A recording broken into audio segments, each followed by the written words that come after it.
Devolver always have entertaining showcases at E3, but this year's was easily their best one yet.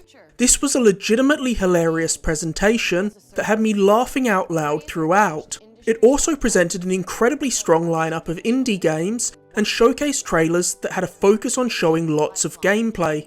Let's run through all the games shown at Devolver's showcase, and at the end I'll talk a little bit more about my overall thoughts on the presentation. Shadow Warrior 3 opened this year's Devolver showcase. This new trailer gave us another look at the gameplay of Shadow Warrior 3, and it seems to be even more frenetic and violent than its already over-the-top predecessors. Shadow Warrior is gratuitous in every sense of the word. It's loud, crass, gory as hell, and incredibly fun. I really enjoyed both of the prior Shadow Warrior games in the reboot series, so this is definitely a game I'll be checking out when it releases later this year. Trek to Yomi is another game from Shadow Warrior studio Wild Hog Games, though it's certainly very different from the Shadow Warrior series. Trek to Yomi is a black and white side-scrolling samurai game that clearly draws a lot of inspiration from the films of Akira Kurosawa. Trek to Yomi's art style is absolutely jaw-dropping, and its animation really captures the feeling of the classic samurai movies that inspired it. This game absolutely stole the show for me. Phantom Abyss is a first-person platformer where players are thrown into randomly generated temples filled with a gauntlet of traps that they'll need to avoid in order to get to the treasure at the end of the temple. If you die, that's it. You'll never be able to attempt that temple again, as each run features a new randomly generated map. Phantom Abyss features asynchronous multiplayer where you'll see the ghosts of players who have attempted the level before you, but only one player can ever get the treasure at the end of any given map. Once someone's got it, the temple is sealed off forever, which means that each map will only ever be beaten by one person. This game looks super fun and punishing as all hell. It's only confirmed for PC so far, but I really hope this game gets a console release because it seems like my kind of game. The aptly named Wizard with a Gun is an isometric online survival game starring, you guessed it, a gun-wielding wizard. This game looks like what you'd get if you crossed Don't Starve with a twin-stick shooter.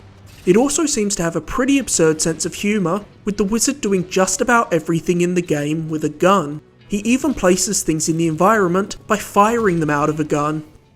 Death's Door is an action RPG where you play as an avian version of Death, and it looks phenomenal.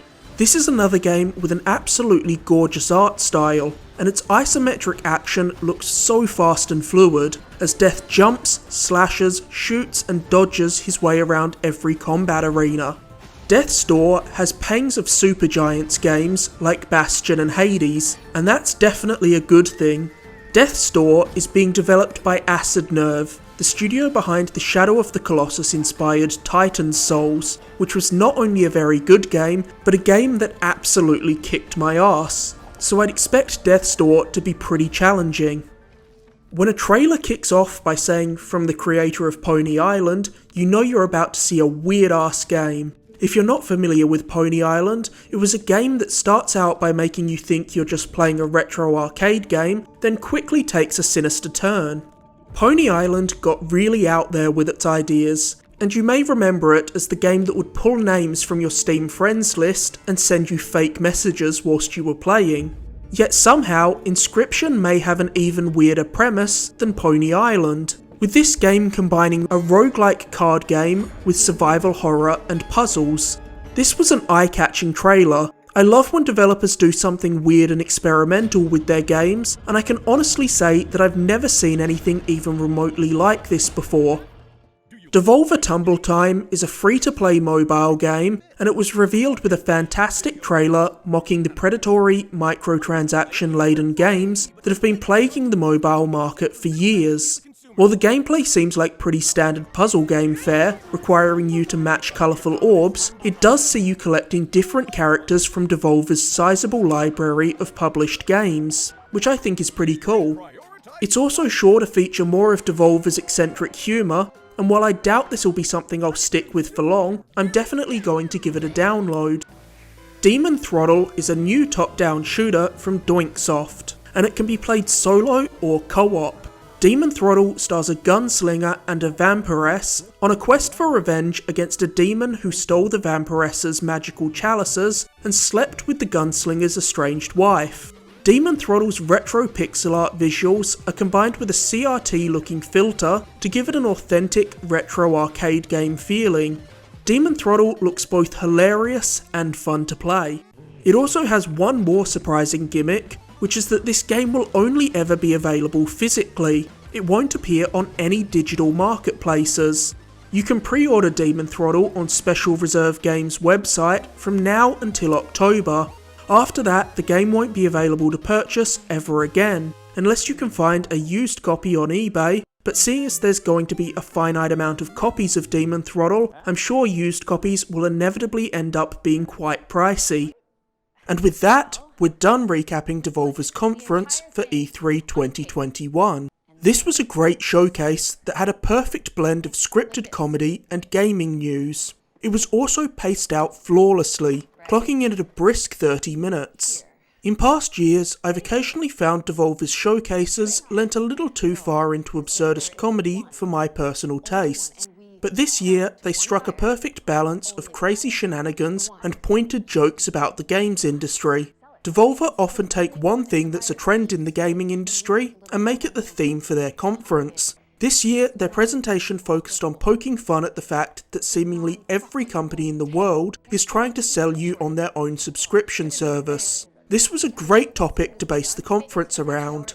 It allowed for a lot of great jokes, taking the piss out of the way companies use intentionally convoluted language to sell their subscription services and keep people spending money even when they're not exactly sure what they're even paying for anymore. I also love the fact that they put up a bunch of obscenely overpriced one-of-a-kind merch on their website as part of the show. Also, they could build up to the announcement that they were selling a one-of-a-kind $1,000 VHS tape of this conference that had the tab inside broken off so it couldn't be recorded over, making it a one-of-a-kind NFT, a non-fuckwithable tape. The fact that they committed so hard to an idea seemingly just to make this joke is exactly why we all love Devolver. Not only was this conference extremely well written and funny, but it showcased an exciting lineup of games. I want to play pretty much every game that was shown here. Thanks for watching. If you enjoyed this video, make sure to like and subscribe, as I'll be making recap and review videos for every major showcase. You can also find a ton of reviews on my channel, including my recent reviews of Resident Evil Village and new Pokemon Snap.